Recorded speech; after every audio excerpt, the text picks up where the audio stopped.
Equal prize money will continue to be an ongoing debate within the sport. Jon Wertheim and the editors of Tennis.com, Tom Perrotta, Ed McGrogan, and Andrew Friedman pick up the discussion.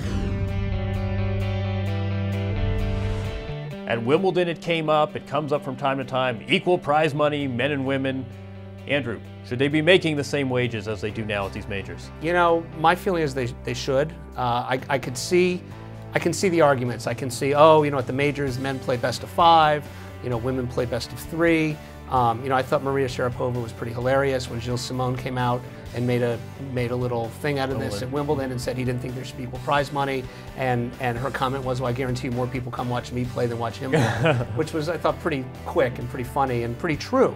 And why should the number of hours you work be equated to how much you're paid? That's just not how it works. Herring. Just 3 sets versus 5 sets, I think, is nonsense. But I do think, what do you make of the fact that the run-of-the-mill women's event, when the tours are separate, doesn't pay nearly as well as the run-of-the-mill men's event, implying that the market says men's tennis is more valuable? That's one thing I wanted to say is about the separate tours, and I think that's where this equal prize money, I think you're always going to see divisions and possible discrepancies when the ATP and WTA are not bargaining on from the same platform, and they're still coming in from separate, you know, in ideas of what should go on. And I think a lot of people in tennis have talked about what might happen if the tours ever decided to merge together.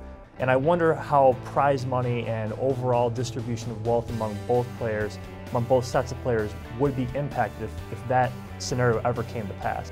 I have friends that are NBA diehards that couldn't tell you the first thing about the WNBA and didn't know the Indiana Fever from, you know, the Indiana Hoosiers. On the other hand, I don't think a lot of people are saying, I love Serena Williams, but who's that Swiss guy, you know, with the wife and the 2 twins? I mean, I think that if you're a tennis fan, more often than not, you prefer the men to the women, you prefer the women to the men, but you're kind of a fan of the sport overall, and I think that's something the sport really ought to leverage. You are, but also, you know, things change. You know, right now we're in the era of the big 4 on the men's side, you know, the women's side.